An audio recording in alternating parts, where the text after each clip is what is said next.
नमस्कार, आप देख रहे हैं यूपी ब्रेकिंग न्यूज। जनपद सीतापुर स्योता विधानसभा पहुंचे उत्तर प्रदेश मुख्यमंत्री योगी आदित्यनाथ ने चुनावी जनसभा को किया संबोधित। जनसभा में उत्तर प्रदेश मुख्यमंत्री योगी आदित्यनाथ ने भाजपा सरकार की उपलब्धियों को बताया, साथ ही विपक्षी पार्टियों पर जमकर निशाना साधा।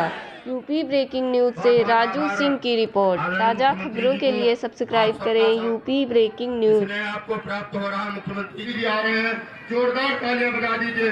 योगी योगी योगी योगी बोले भारत माता के, भारत माता के।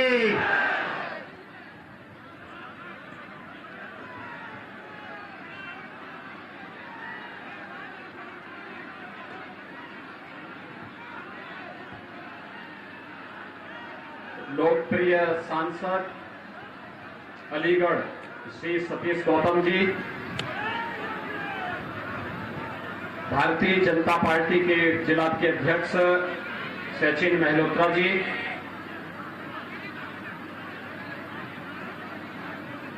आज के इस कार्यक्रम में उपस्थित जिला पंचायत अध्यक्ष श्रीमती श्रद्धा सागर जी,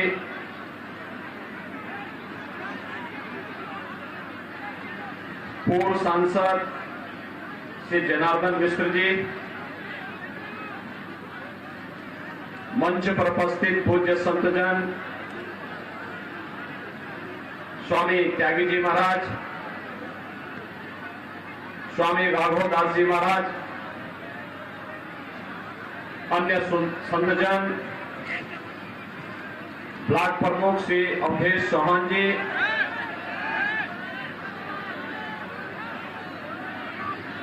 के त्रिवेदी जी, श्याम सुंदर भारती जी, रामपाल मौर्य जी, ब्रजेश मिश्रा जी, सुधाकर शुक्ला जी और आपके लोकप्रिय विधायक और वर्तमान चुनाव में भारतीय जनता पार्टी के पुनः प्रत्याशी श्री ज्ञान तिवारी जी और उपस्थित सेवता विधानसभा क्षेत्र से जुड़े हुए सभी भाइयों बहनों, सीतापुर की इस धरती को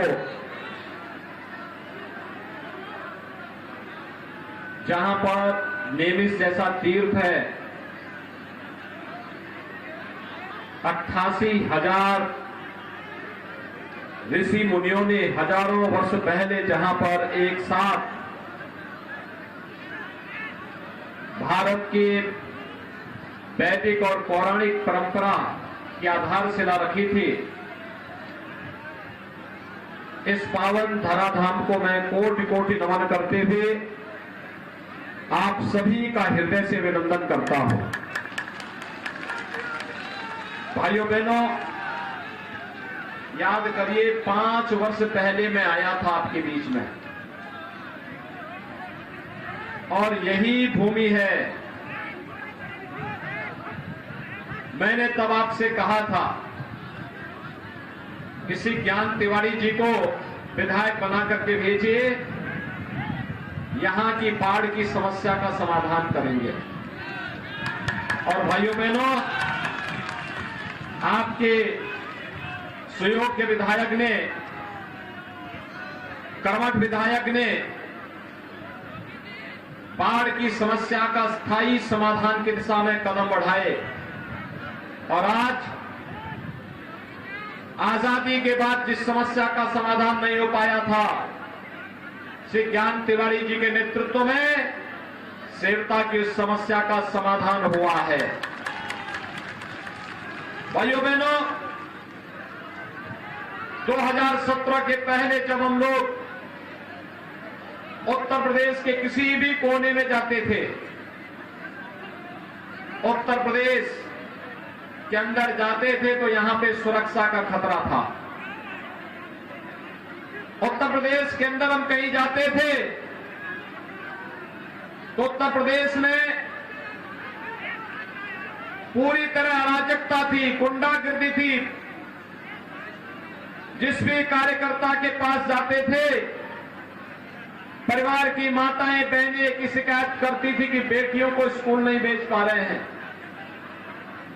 महिलाएं बाजार नहीं जा पाती थी, अन्नदाता किसान अपने खेत में नहीं जा पाता था, हर तीसरे दिन एक दंगा होता था, महीनों महीनों कर्फ्यू चलता था, बाजार में व्यापारी अपने व्यापार को सुरक्षित माहौल में नहीं कर पाता था, क्योंकि कब बमबाजी शुरू हो जाए, कब गैंगवार प्रारंभ हो जाए, इसके बारे में कुछ नहीं कहा जा सकता था। लेकिन भाइयों बहनों, 5 साल के बाद जब हम लोग आज आपके बीच में आए हैं, 5 साल पहले प्रधानमंत्री मोदी जी के आह्वान पर उत्तर प्रदेश की जनता जनार्दन ने भारतीय जनता पार्टी को प्रचंड बहुमत की सरकार दी थी, और 5 साल सत्ता में रहने के बाद जो अपना रिपोर्ट कार्ड लेकर के इस चुनाव में हम आपके बीच में आए हैं, आज मैं आपसे कह सकता हूं, इन 5 वर्षों में उत्तर प्रदेश में कोई दंगा नहीं हुआ, आज उत्तर प्रदेश में कोई कर्फ्यू नहीं है।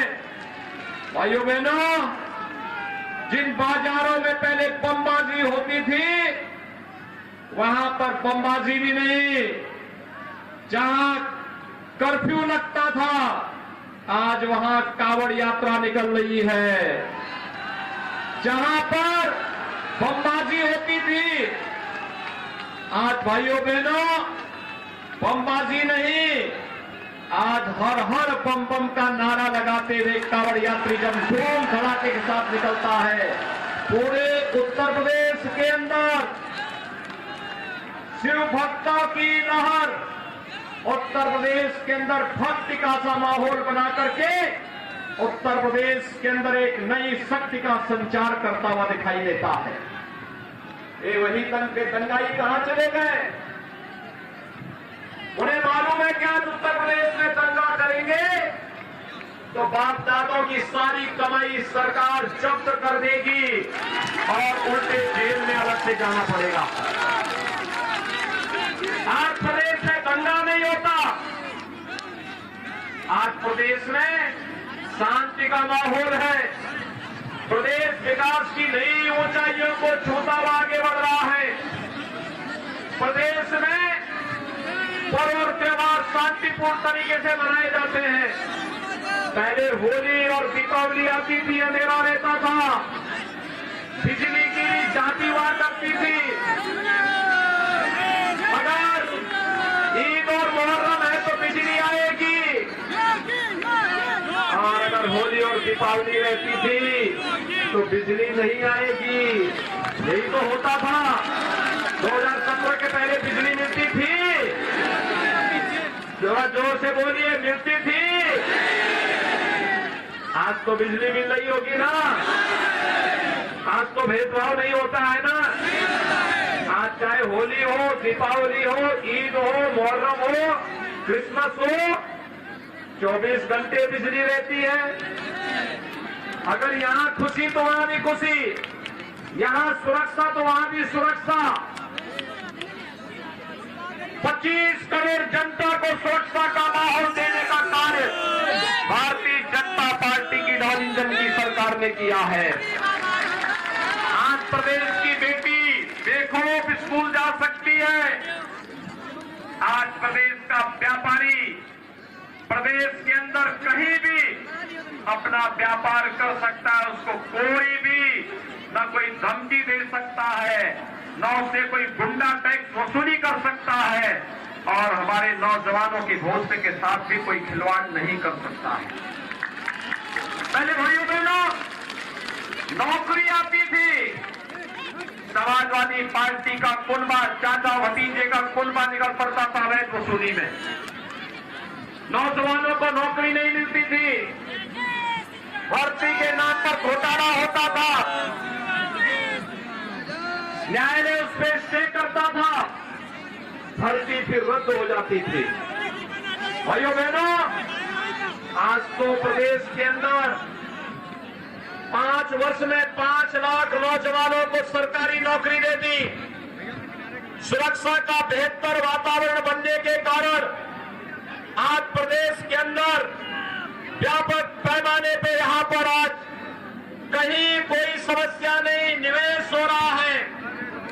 निवेश का प्रतिफल हमारे नौजवानों को रोजगार के रूप में हम सबको प्राप्त हो रहा है। आज प्रदेश के अंदर हर एक क्षेत्र में खुशहाली लाने का प्रयास हो रहा है और उस खुशहाली के माहौल में भाइयों बहनों, जब उत्तर प्रदेश विकास की एक नई रफ्तार को पकड़ रहा था, उसी समय कोरोना जैसी महामारी ने पूरी दुनिया को आ घेरा। कोरोना महामारी के कारण दुनिया के अंदर लाखों की संख्या में मौतें हुई। हर मौत हमारे लिए दुखद है, लेकिन भाइयों बहनों, प्रधानमंत्री मोदी जी के नेतृत्व में कोरोना प्रबंधन का बेहतर प्रयास किया गया। जीवन को भी और जीविका को भी बचाने का प्रयास हुआ और सबके बावजूद प्रयास किया गया कि फ्री में टेस्ट हो, फ्री में उपचार हो, हर व्यक्ति को फ्री में वैक्सीन भी मिले। कितने लोगों ने वैक्सीन ले ली है? सीतापुर में, सेप्ता में कितने लोगों ने वैक्सीन ली है? सड़क के इस पार आप सबको बहुत बहुत धन्यवाद, आपका अभिनंदन। भाइयों बहनों, ये वैक्सीन कोरोना के खिलाफ देश की लड़ाई का प्रतीक है। कोरोना की तीसरी वेव कब आई, कब चली गई, कोई पता नहीं। कारण है आपने वैक्सीन ले ली थी, कोरोना आपका बाल बाका नहीं कर पाया। भाइयों बहनों, जो लोग वैक्सीन के खिलाफ दुष्प्रचार करते थे, कहते थे ये मोदी वैक्सीन है, कहते थे भाजपा वैक्सीन है, आज उनको जवाब दीजिए। अपने वोट की चोट से उनको जोरदार तमाचा मारिए और बोलिए कि अगर भाजपा वैक्सीन और मोदी वैक्सीन से जान बची है तो वोट भी हमारा भाजपा को ही जाएगा। ये बोलेंगे, ये बोलेंगे।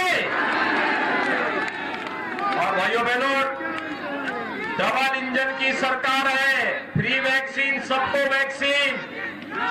तो भाइयों बहनों, प्रदेश के अंदर 15 करोड़ लोगों को महीने में 2 बार फ्री में राशन देने का काम भी डबल इंजन की सरकार कर रही है। आपको राशन मिल रहा है कि नहीं मिल रहा है? सभी लोगों को मिल रहा है ना? क्या 2017 के पहले राशन मिलता था? 2017 के पहले बिजली मिलती थी? 2017 के पहले बाढ़ आती थी तो क्या इसी प्रकार की राहत सामग्री मिलती थी? भाइयों बहनों, यही फर्क है। उनकी संवेदना किसानों के प्रति नहीं थी, गरीबों के प्रति नहीं थी, नौजवानों के प्रति नहीं थी। और मुझे एक बात बताइए, अकेले सीतापुर जिले में 5 वर्ष में भारतीय जनता पार्टी की डबल इंजन की सरकार ने 2,30,000 गरीबों को एक आवास उपलब्ध कराया है। 2,30,000 गरीबों को। और अकेले सेप्ता में 27,000 गरीबों को एक आवास मिला है। भाइयों बहनों, 5,40,000 गरीबों को एक शौचालय मिला है। भाइयों बहनों, मैं आपसे जानना चाहता हूं, ये काम, शौचालय का काम, बिजली का काम, आवास का काम, ये राशन गरीबों को फ्री में मिले, वैक्सीन और दवा फ्री में मिले, ये काम 2017 के पहले क्यों नहीं हो पाता था? फर्क साफ है, याद करिए भाइयों बहनों, फर्क साफ है।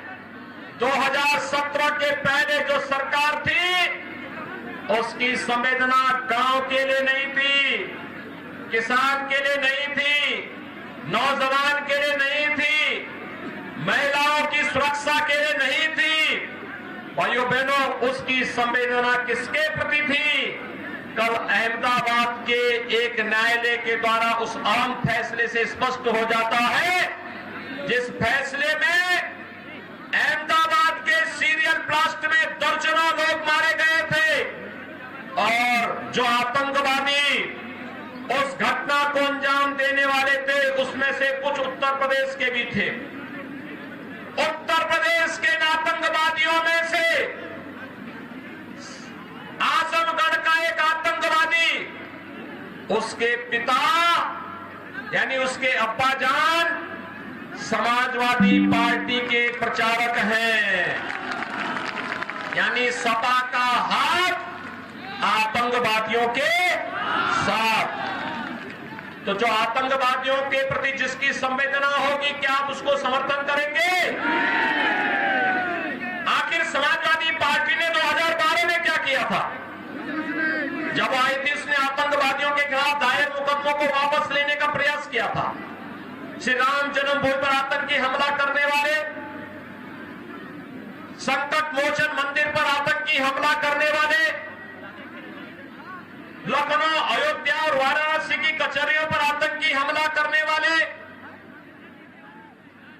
बरेली और बिजनौर में आतंकी घटना को अंजाम देने वाले, गोरखपुर और कानपुर में सीरियल ब्लास्ट करने वाले जितने आतंकवादी थे, इन सभी के मुकदमों को वापस लेने का कुत्सित प्रयास समाजवादी पार्टी की तत्कालीन सरकार ने किया था। भाइयों बहनों, उनकी संवेदना आतंकवादियों के प्रति, लेकिन जब हमारी सरकार आई, हमने पहला फैसला किया था 86 लाख किसानों का 36,000 करोड़ रुपए के कर्ज माफी का। हमारी संवेदना अन्नदाता किसानों के प्रति थी, हमारी संवेदना नौजवानों के प्रति थी, हमारी संवेदना अपनी बेटियों की सुरक्षा के लिए थी, माताओं की सुरक्षा के लिए थी। और यही कारण है कि आज प्रदेश की हर माता, हर बहन पार्टी लाइन से ऊपर उठकर, जाति, मत और मजहब की लाइन से ऊपर उठ करके भारतीय जनता पार्टी के कमल के चुनाव चिन्ह पर भारी संख्या में मतदान कर रही है। प्रथम 2 चरण के मतदान ने साबित कर दिया है, भारतीय जनता पार्टी प्रचंड बहुमत की सरकार बनाने वाली है, प्रचंड बहुमत की सरकार बना रही है। और भाइयों बहनों, प्रचंड बहुमत की सरकार ही मजबूत सरकार होती है। मजबूत सरकार का मतलब विकास की योजनाओं को लेकर के आने वाली, विकास के कार्यों को मजबूती के साथ करने वाली। मजबूत सरकार का मतलब जिसके एक हाथ में विकास की छड़ी हो, लेकिन दूसरे हाथ पर माफियाओं के छाती पर चढ़ाने के बुलडोजर का स्टीयरिंग भी हो। ये दोनों जब एक साथ चलेंगे तो विकास एक नई ऊंचाइयों तक पहुंचता हुआ दिखाई देगा। बहुत सारे लोगों को लगता है कि विकास तो समझ में आता, लेकिन बुलडोजर नहीं समझ में आया। मैंने कहा समझने में कुछ देर लगती है, क्योंकि भगवान राम ने क्या कहा था, निस्सरहीन करो मही, भुज उठाए प्रण कीन। और भगवान कृष्ण ने भी तो यही कहा था कि परित्राणाय साधूनाम विनाशाय च दुष्कृताम। और यही संकल्प लेकर के हम लोग भी निकले हैं। प्रदेश को अपराध मुक्त, गुंडा मुक्त, दंगा मुक्त, भय मुक्त वातावरण देकर के विकास की प्रक्रिया के साथ जोड़ना, हर व्यक्ति तक बिना भेदभाव के विकास की योजनाओं को पहुंचाना, हर गरीब को शासन की योजनाओं के साथ जोड़ना। और इसके लिए जैसे पिछली बार सेवता से आपने श्री ज्ञान तिवारी जी को भारी बहुमत से विजयी बना करके भेजा था ना, तो मैं फिर आया हूं वही समर्थन मांगने के लिए। भाइयों बहनों, भारतीय जनता पार्टी ने जो कहा उसको करके दिखाया। मुझे एक बात बताइए, अयोध्या में राम मंदिर का निर्माण किसने किया? भाइयों बहनों, क्या समाजवादी पार्टी, कांग्रेस या बसपा अयोध्या में राम मंदिर का निर्माण कराएगी? राम मंदिर का निर्माण तो भारतीय जनता पार्टी की डबल इंजन की सरकार ही कराएगी ना, तो फिर समर्थन भाजपा को मिलना चाहिए ना। ये दंगा मुक्त, अपराध मुक्त, भय मुक्त वातावरण कौन देगा? ये वे लोग देंगे जिन्होंने इन पेशेवर माफिया और अपराधियों को टिकट दिया है। ये काम कोई करेगा केवल भारतीय जनता पार्टी करेगी। और इसलिए भाइयों बहनों, मैं आपके पास आया हूं आपका आह्वान करने के लिए। ज्ञान तिवारी को भारी बहुमत से विजयी बना के भेजेंगे। भाइयों बहनों, ये काम तब होगा जब चुनाव के दिन पहले मतदान फिर जलपान। पहला मतदान, सभी लोग संकल्प लेकर के मेरे साथ बोलेंगे। सभी लोग सभी सहमत हैं? दोनों हाथ ला करके मेरे साथ बोलेंगे। दोनों हाथ ला करके भारत माता की, भारत माता की, भारत माता की। बहुत बहुत आभार आदरणीय मुख्यमंत्री जी को। आप सबका इसने आपको प्राप्त हो रहा है, मुख्यमंत्री जी का आशीर्वाद मिल रहा है। बहुत बहुत आभार आपका। वो जोरदार बोले, भारत माता के, भारत माता के।